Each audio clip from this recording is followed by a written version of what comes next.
Malapit nang matapos ang pagpapatupad ng no window hours sa number coding scheme. Pero ipinapanukala ng MMDA na i-extend ito ng 6 na buwan pa. Mula sa Quezon City, nakatutok live si Susan Enriquez.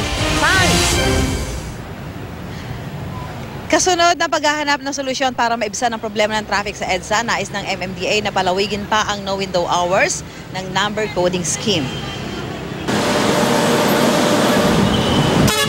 Hanggang katapusan ng Enero lang dapat ang implementasyon ng no window hours ng number coding scheme.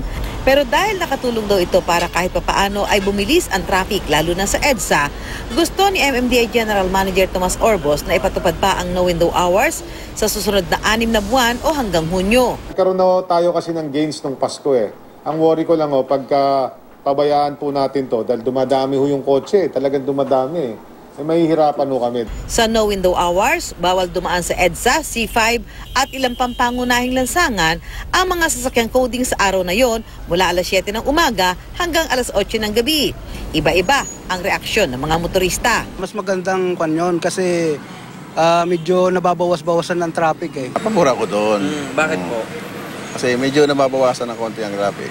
Kasunod ng planong extension ng no window hours, magkakaroon naman ng zipper lane mula Main Avenue sa Cubao hanggang Ortigas southbound ng EDSA mula sa Lunes. Bukas ang zipper lane alas 9:30 ng umaga hanggang alas 11:30 ng umaga.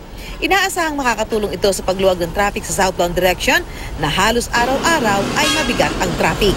The Main Avenue dito po before Santolan up to lalabas po tayo sa may Mandam Mega Mall na. So medyo mababa. Sa Biyernes, magkakaroon ng dry run ng zipper lane na ito at sakali magiging maganda ang resulta, maglalagay na rin ng zipper lane sa northbound ng EDSA.